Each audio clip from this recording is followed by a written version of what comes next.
Hare Krishna, welcome everybody. Today we will continue the 18th chapter. And before we begin, I will say the prayers to Guru and God.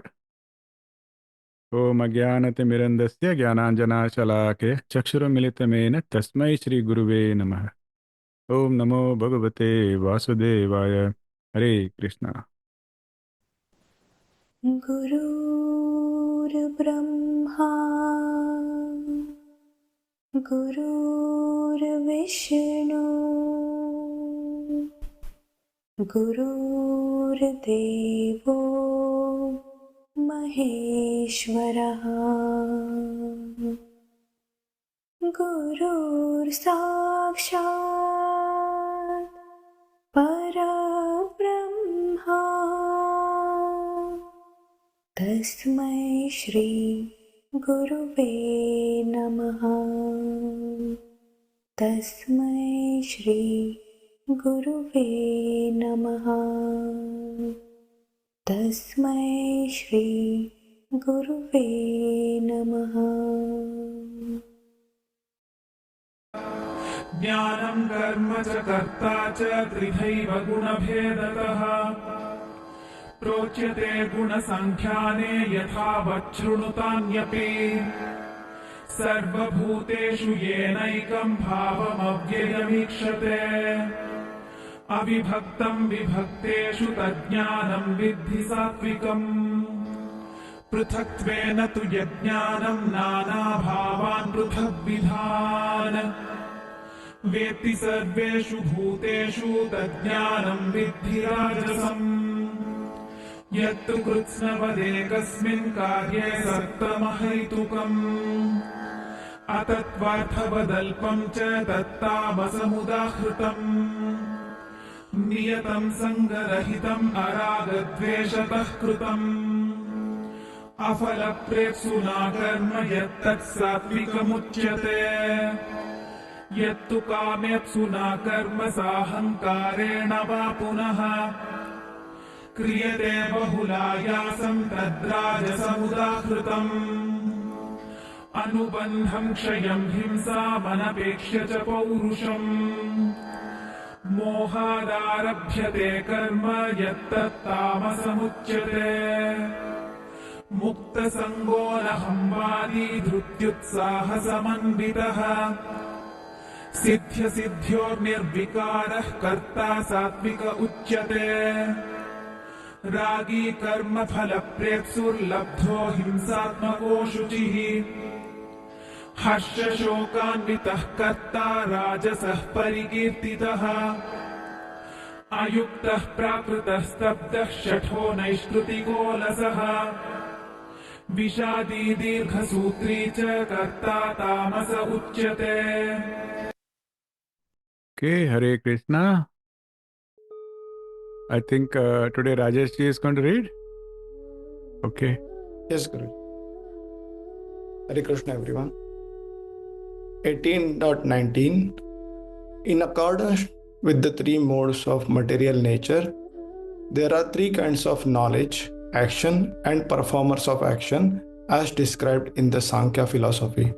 Now hear of them from me.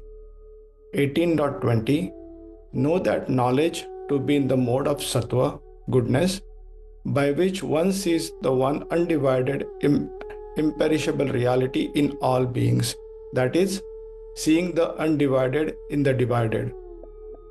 18.21 But that knowledge by which one sees different types of being with different kinds of nature as separate and disconnected from one another, that knowledge is in the mode of rajas, passion. 18.22 That knowledge which is attached with one kind of action or work, considering it as the whole instead of being part of a whole, which is without reason, without foundation in truth, and trivial, that knowledge is declared to be in the mode of tamas, ignorance. Action 18.23 Action that is in accordance with scriptures, performed without attachment, without attraction or aversion, and without desire for results, is said to be in the mode of sattva, goodness.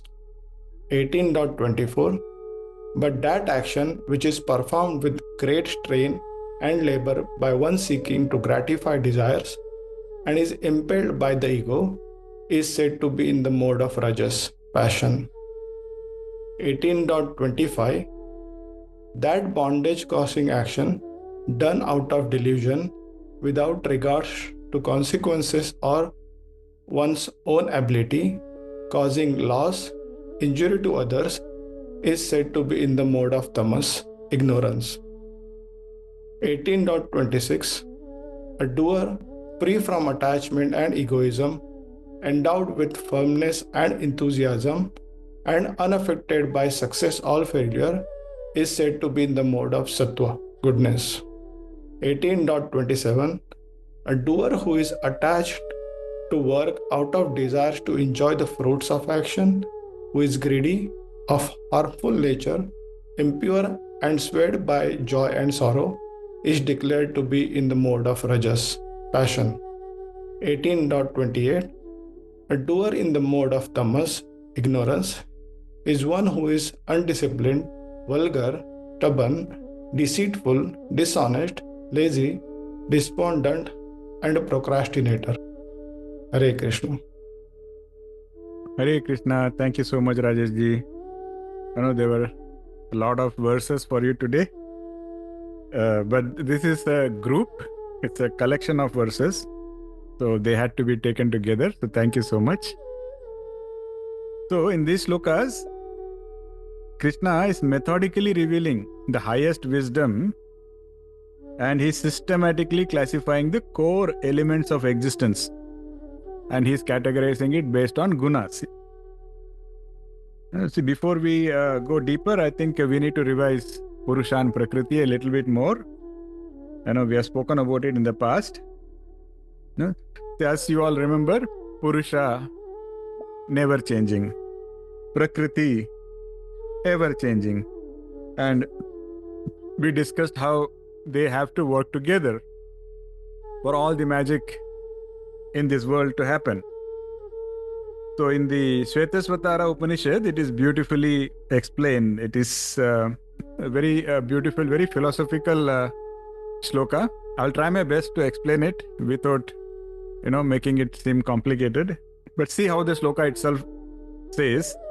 It says, there is one unborn female, Prakriti, red, white and black, which is resembling the three gunas, who produces many offsprings like herself.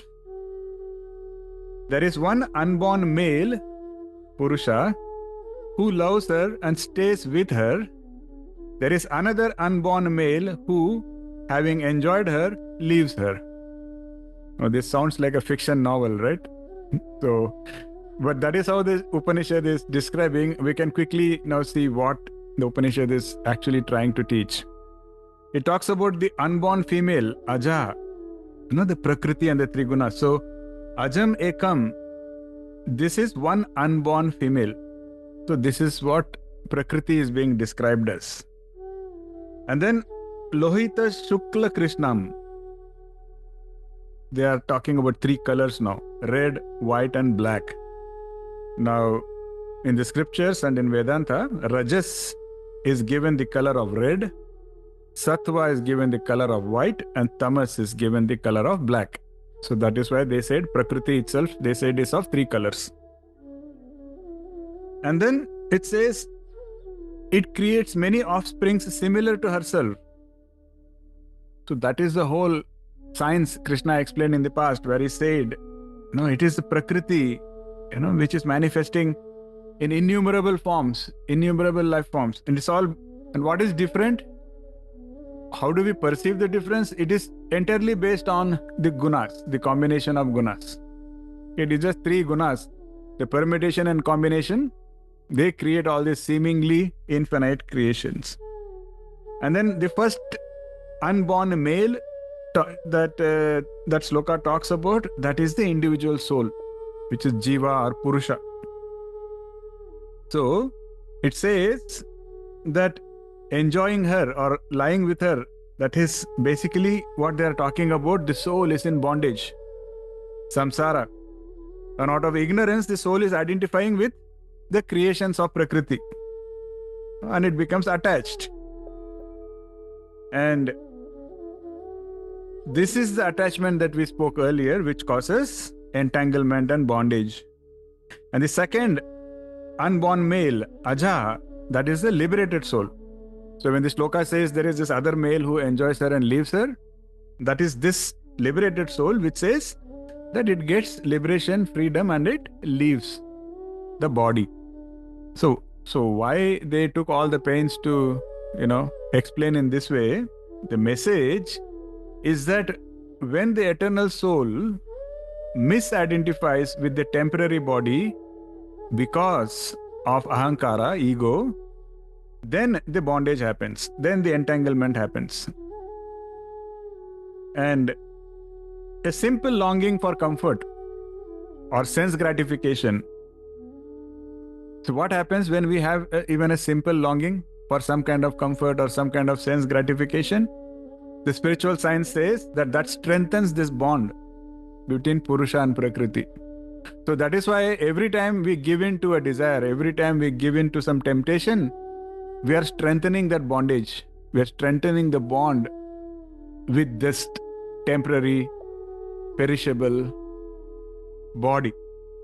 And what happens if we keep doing that? It creates strong impressions in our mind. And what is the strong impression in the mind called? Anybody remembers? 1, 2, okay. Some people are remembering. Okay. Sandeep ji, what is it called? Sanskaras. Excellent. Thank you. Excellent. So that impression is what is called as sanskara. Now you see how the science works. The science they are making it very categorical. They say that we can either loosen the bond or strengthen the bond. But regardless of what we do, that creates impressions and they become sanskaras and they keep following us life after life. I think in one of the sessions, Sandeep ji only gave the revision answer on how like air carries the fragrance from one place to another. The soul gets carried along with the mind. So the mind, the sanskaras, the entire package, it goes from body to body.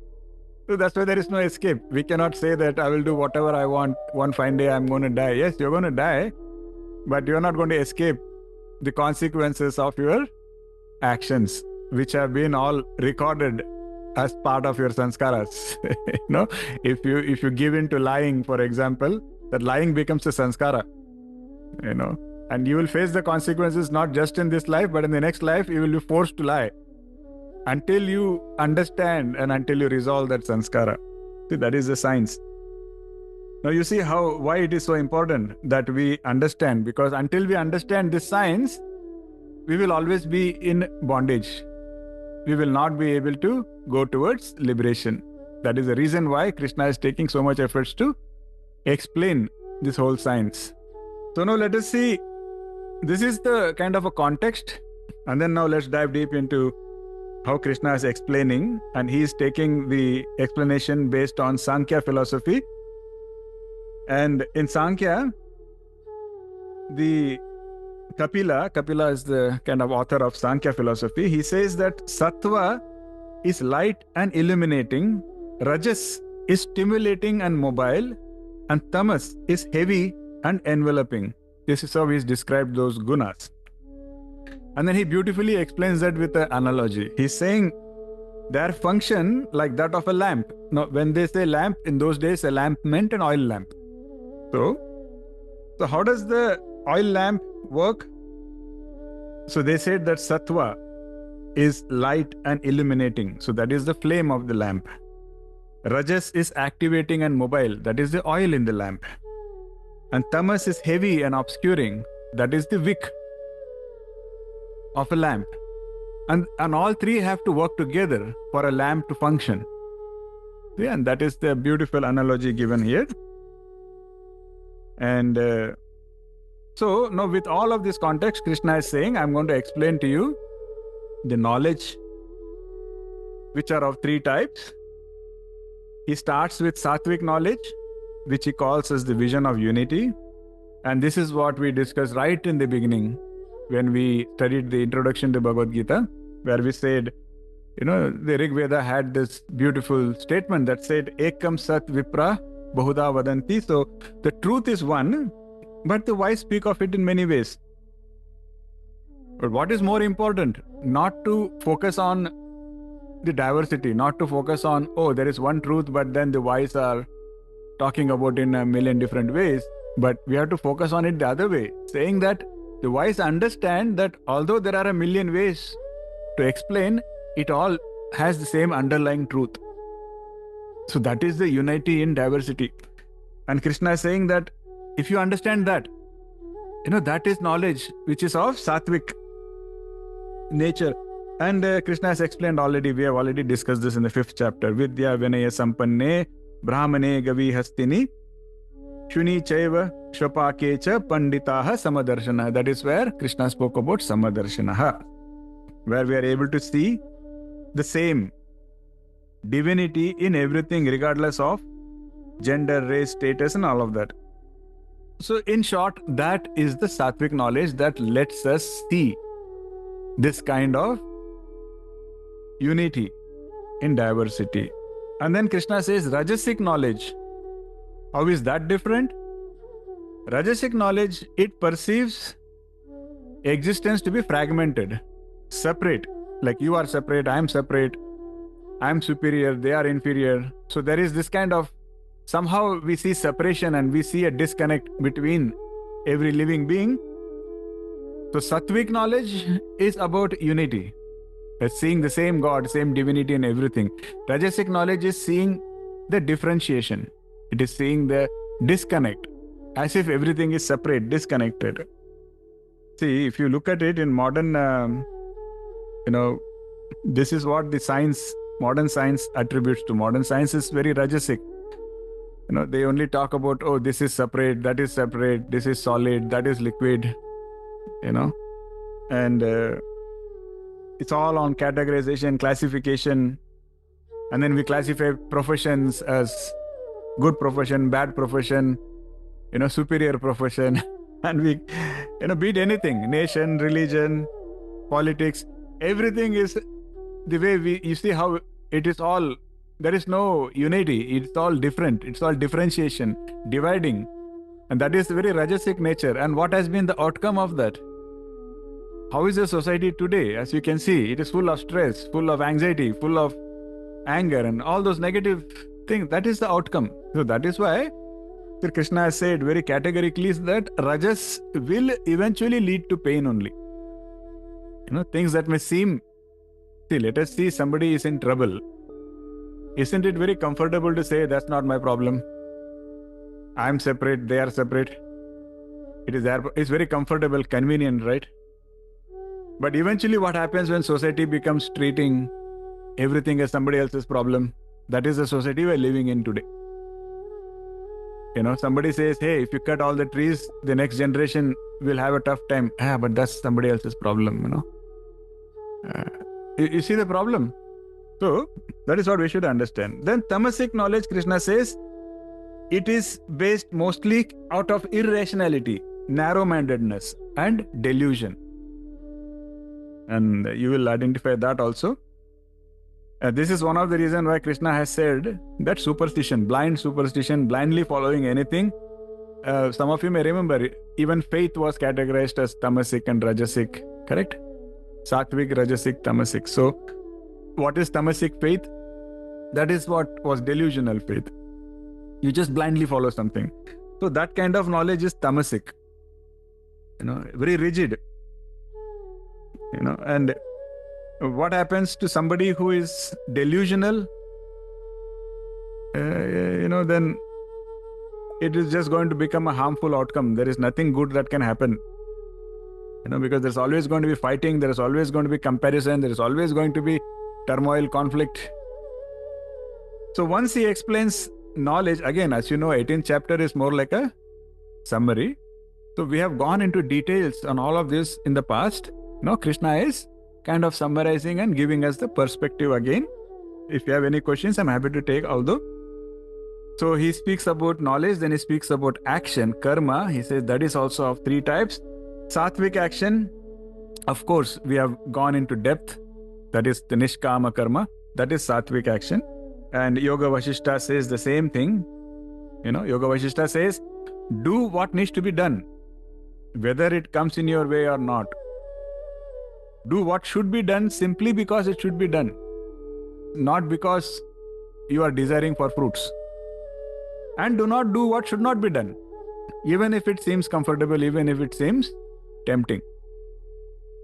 Sattvic action will combine thoughtfulness and detachment. When you put this together, that becomes sattvic action. Yudhishthira was a great example. That is why they used to call Yudhishthira as Dharma Raja, because any action that Yudhishthira used to take used to be based entirely on what is dharma and what is duty. And that is sattvic action. In modern examples, if you want, for example, look at a doctor who is treating every patient equally. They don't care if the patient is white, black, brown, blue, whatever color, or, just like that, a good teacher, when they are teaching in a classroom, they are teaching just because they want to spread knowledge. They are not usually bothered about if the student is short or tall, or, that is how it should be. That is all sattvic action. Rajasic action, based entirely by desire for fruits. And all of us can identify with that, because almost all of us, the actions that we perform, most of the times it is rajasic only. It is all based on pride and attachment to outcomes. And the society is dominated. That is what all this competition and rating and ranking and, it's all based on this rajasic concept. And nothing good comes out of it. Short-term gains, but long-term it is only, again, anxiety, stress is not healthy. Krishna is warning us that even spiritual practice can become rajasic if we perform it with an attachment to the outcome. So if somebody says, here is a mantra you can chant, while you are chanting, you are having this question, what is it going to give me? So that has become rajasic already. Krishna is not saying rajasic means evil. What Krishna is saying is, the more rajasic things we do, the more rajasic knowledge we have, the more the bondage becomes stronger, because they bind us more. And once the bondage is stronger, then eventually it's going to give rise to pain and suffering. That is the whole thing. Like if you eat a lot of chocolates, when you are eating the chocolate, it is pleasure only. But someday it is going to give you either a decay, tooth decay, or it is going to give you diabetes or something else. It is inevitable. And that is what he is saying. Be careful with these rajasic actions. And tamasic action, again the same thing. Actions that arise out of delusion and ignorance. Categorically, he says, is very important for many of us. Actions that are taken without considering the consequences. Some people, they think it is very fashionable to say that, jo hoga dekha jayega. We will see whatever comes. It's not bravery, it is foolishness. Do you know what the consequence will be? And then you can say that I'm willing to accept it. That is bravery. But you saying that I will do something and then I don't care what happens. That is very tamasic according to Krishna. Why? Because that has a capacity to harm yourself. It has a capacity to harm others. It can create laziness. It can create confusion. Why laziness? Because you're not doing your homework. You don't want to do your groundwork. You don't want to do your research. Dekha jayega is based on a lot of laziness. And also laziness in itself, Krishna says, is a tamasic thing. Okay, so please keep that in mind. We have discussed that earlier also. Laziness, procrastinating is actually tamasic. It is not even rajasic. Tamasic because when you are lazy, when you are procrastinating, you are ignoring many rightful things that you are supposed to do. And ignoring rightful action is tamasic. And one example that some acharyas have given, so I don't want to offend anybody here, but it was a very eye-opening example for me. Some Acharya said that even the shoppers, impulsive shoppers, they will go to a shop to maybe buy a towel or something, and they will come out with a bag full of items. It's, very impulsive shopping. And at the end of the month, they will feel stressed when they see the bill, the credit card statement. What has happened? When they were in the shop, they gave in to temptation and they were doing something without giving a thought to the consequence. Because dekha jayega. But then the consequence will come eventually. And then you are now you are going to put yourself in pain, and if you have a partner, you are going to put that partner in pain, saying, sorry. No. So it's I found it like funny also and eye-opening also. So impulsive shopping is also tamasic action. Okay, so we covered knowledge, we covered action. Then Krishna is covering the doer, the performer of the action, is karta. So Krishna says he is also of three types, or they are also of three types. Srimad Bhagavatam, you can take down the number 11.25.26. There is a very beautiful sloka. It says that the worker who is detached, asangi, is sattvic. The one excessively attached, raganda, is rajasic. One who is devoid of discrimination is tamasic. But the worker surrendered to me is beyond the gunas. This is Krishna's statement there. So needless to say, the sattvic doer or the sattvic worker, they are free of attachment. They have no egoism when they do something. They are enthusiastic. They have equanimity. They look at everybody equally. And they are aligned with dharmic principles rather than personal opinions and personal desires.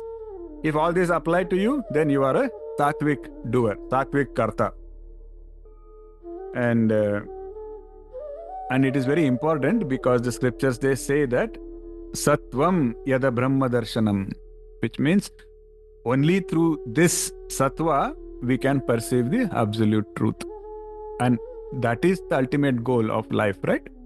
That is why all this knowledge is important. Now, there are very great examples like Raja Janaka, who are sattvic performers, sattvic kartas. Because Janaka had a kingdom, he was very prosperous, he was very powerful, but he never let it get to his head. He never became attached, he never became egoistic. He was always aligned with dharma. Very great example. Rajasic is the passionate performer. Passionate means what? Attachment, desire for rewards, giving into greed, emotional volatility, all of that. They are the ones who will have dramatic highs in their life, and they will also have depressing lows in their lives. And they are the people who in one season will be extremely elated, joyful, jumping around. In one season they will be depressed and anxious and sad and all of that. That is the nature of Rajas. The modern consumer culture is all that Rajasic, because they encourage competition. Does it even make sense? Tell me. Like, you have a fish. This is a great example. You can find this in many places. They say that there is a fish and a monkey and there is a competition. And they say that whoever climbs the tree fastest is the winner. Now, what kind of competition is this? I mean, of course the monkey can climb a tree, the fish cannot, but then can the monkey swim? Like a fish, it cannot. So if the competition was based on swimming, the fish is going to win. If the competition is based on climbing a tree, the monkey is going to win. But what does it mean? What does it prove? Does it mean the fish is superior? Does it prove the monkey is superior? No. So this entire competition business is all very Rajasic. And it you can see that. Because today's world we call it a competitive world, right? And we can see, especially people living in the West, people living in Canada, they can see all around them. Do they see happy people? No. Mostly mental health issues have, become it's become epidemic. More and more people are mentally ill. More and more people are anxious and depressed. But does it make sense? Because science is a lot more advanced than it was 100 years ago. The facilities we have is a lot more. Everybody has a supercomputer in their pockets. So why are we not in general happier as a population? Why are we in fact, more troubled as a population? Because of this concept of rajas. That is what rajas is going to lead to. Tamasic doer, the same word, delusional performer.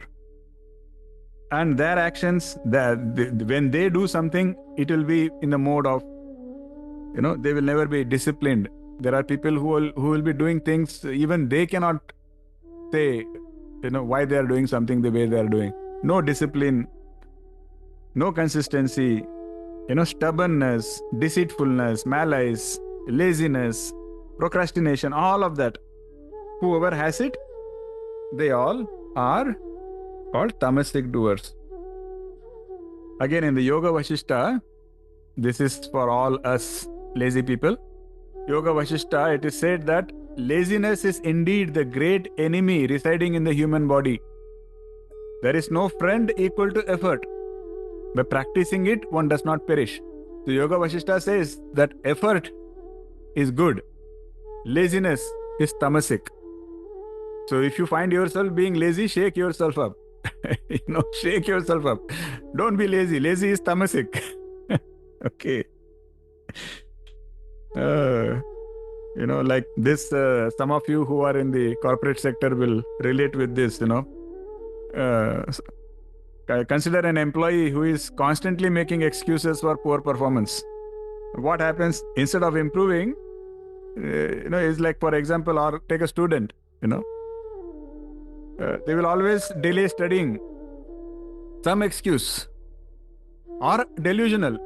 Some students feel that I am so smart.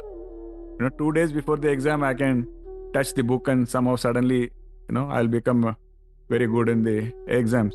Either delusional or lazy or procrastinating. And what happens? Inevitably, what has to happen will happen. The results will show. Yeah. No, there is, these are all self-destructive habits. These are all tamasic habits which we need to catch and correct. There is a modern phenomenon which is called as doom scrolling. Has anybody heard this word? Yeah, okay. I see a couple of people nodding their heads. So the term is doom scrolling. You can check it out. It is basically the act of repeatedly consuming negative, or distressing news and social media content online. And you cannot stop yourself. You have to keep scrolling more. What is more? Already you are disturbed by what you have read. Already it is not pleasant. You're not feeling happy, but you cannot stop scrolling. I've seen people like this. They'll be sitting, and they'll be all hung up on their phone and their finger is busy. The finger is busy going scrolling and they'll be scrolling like that. So that is called doom scrolling. It's just an example of, how that is also like a symptom of tamasic doership, because it is only feeding your depression and anxiety more and more and more. Or binge watching. You just sit in front of the television and you have to just watch something. And that something becomes something more than something more than something more. Before we realize, you have wasted hours. And you are not, getting away from the TV a happier person or a more blissful person. And this is all example of tamasic doership. Okay. After explaining all of that, Sri Krishna says, what is the path to transcend these gunas? He says, I've explained you this, but the ultimate teaching is we have to transcend all of these gunas to go towards liberation. Because even though sattva is good for spiritual development, even sattva can become a bondage if we are attached to that.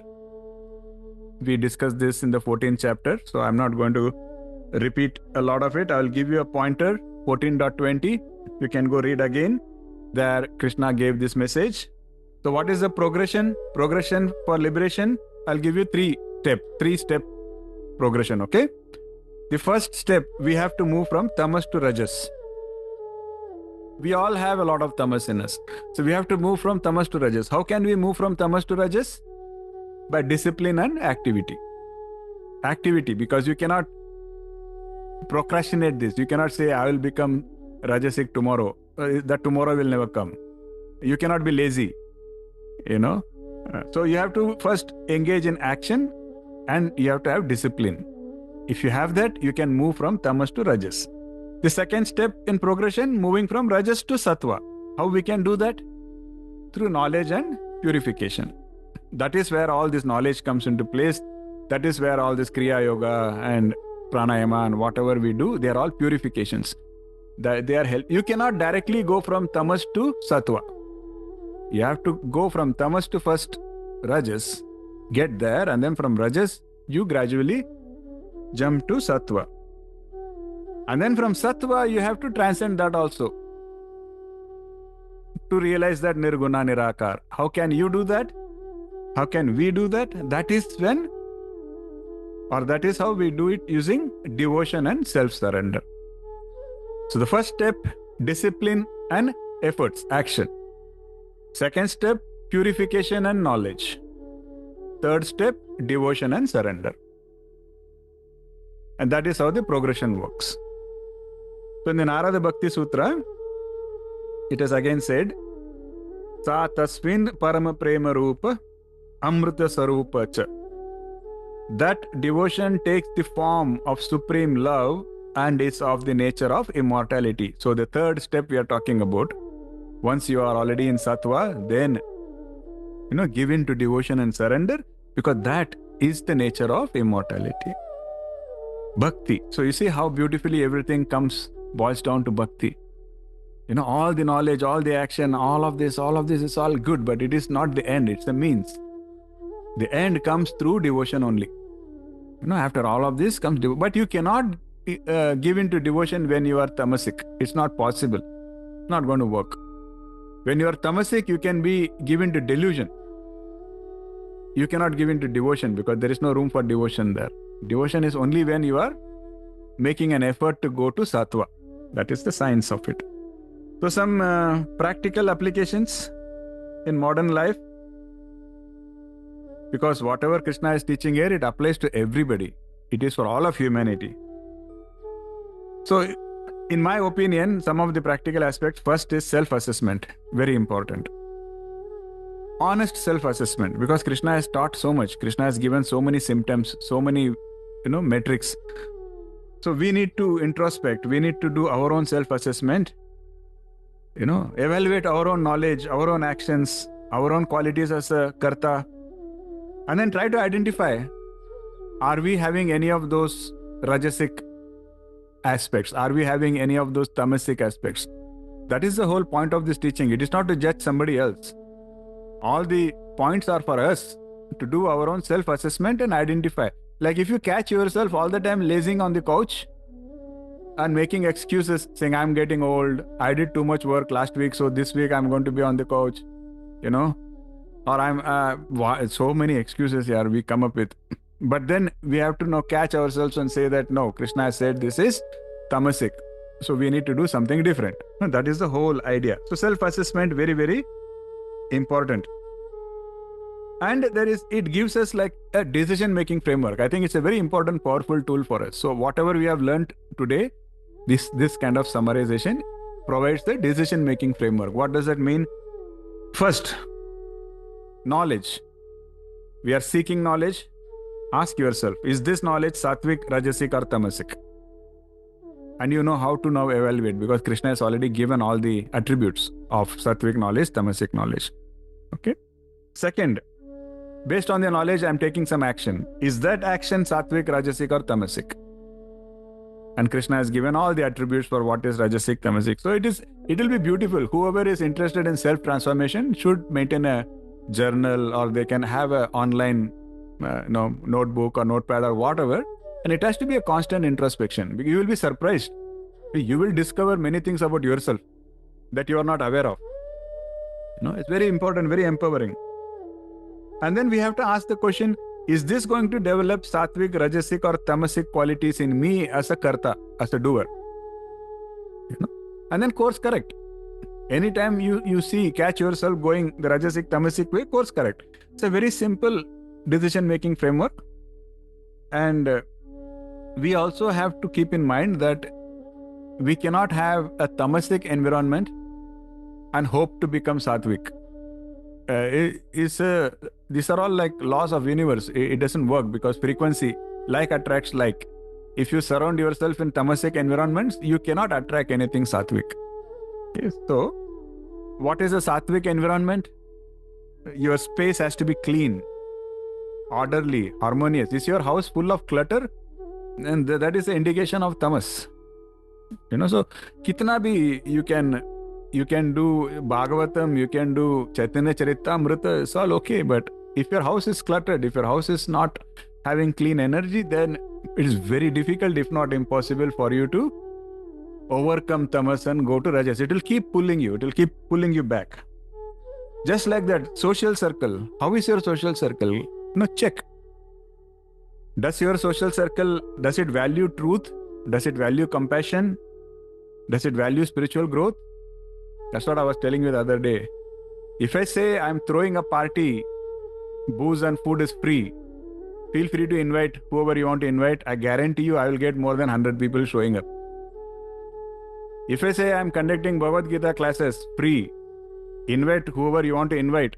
Even if one person is invited, that's a big deal, But then you need to introspect. How is my social circle? That when I talk about something spiritual, when I talk about something sattvic, nobody seems to be interested. That means you need to do something about your circle. Very important. And also the media that you consume, very important. Make sure that you don't give into that doom scrolling, you don't give into that binge watching. Be very conscious of what you want to watch, what you want to seek. See, this is one of the best decisions our family took many years ago, thanks to Kalpana ji. 10 years ago, she made this decision. She said that when we go to a new house, in Canada especially, we will not buy a TV. It was very hard for us. Especially the kids also, they initially felt it is a crime. Like, how can you do this to us? What do you mean? No, we literally did not have a physical TV in our house for 7 years. Even the sessions I used to conduct using my computer monitor, the additional monitor I had for my computer. But I'll tell you, those 7 years were the most peaceful years we had as a family. Because suddenly when we are eating food, we are actually talking to each other. And sometimes when my kids feel like coming and sitting on the couch in front of us, they are looking at us. We are looking at them. So those are all the positive things. And also this mindless binge watching went away. Binge watching, because in TV, once you start a channel, then the TV takes control, And so we used to take in a lot of trash and also so much time wasted. The time that we could have spent in something productive, something sattvic, something to help our own evolution. So that media consumption, I'm just telling you, is a very big game changer. If we can change that one thing, it will give you a lot more energy. It will give you a lot more time. And you have to choose what you want to see or what you want to listen instead of somebody else deciding that for you. And that is what happens when we sit in front of a TV or when we just mindlessly scroll. Okay. And dietary choices. Make sure your diet, these are all part of the law. You cannot have a tamasic environment. You cannot have tamasic habits. You cannot have a tamasic diet. Even a rajasic diet is problematic. We have to keep a watch on all of these things. Not so that somebody tells that you are a religious person or a great person. So that you can eventually free yourself from this dukhalayam. From this janam mrityu jara vyadi, from this endless cycle, you can free yourself and go towards something which is more blissful. Okay. The divine wisdom. So again, this is not just theoretical, it is intensely practical. Krishna has given us a roadmap. And the most beautiful aspect of Krishna's teaching is universal applicability. Because it doesn't matter where you are starting from. what culture you are, what circumstances you are, you can put Krishna's teachings into your own life and have. Do you remember in the last session we spoke about Yoga Vasishta's powerful teaching, where he said that what you do today has a lot more power than everything else that we have done till now for countless lifetimes. It's a very empowering thing to know. That doesn't matter how hopeless we feel or how low we feel, how lost we feel, today we can resolve. And we can still achieve liberation, we can still achieve freedom. It's a very empowering, very encouraging message for all of us. So as we conclude, I want to conclude this session with 3 questions. And I would like all of us to ask this to ourselves and have honest answers and introspection and take corrective actions as required. First, what is the quality of knowledge that we seek? Ask the question, very important. Second, what is the quality of action that we perform? And the third, what quality of karta, what quality of doer are we becoming? 3 questions. And if we can keep asking it until the answer is satisfactory, I think that will take us towards freedom. Isn't it powerful? Because the answers to these questions is not just your immediate experience, it is going to determine your destiny. The choice, as always, is ours. Krishna says, I give you the jnana, but the choice of what you want to do with it is ultimately in your hands. So I hope this all, I know it's very technical what we are covering, but it's still very important. So I've tried my best to cram all of this into one session. So I hope it made sense. All glories to Krishna. Hare Krishna.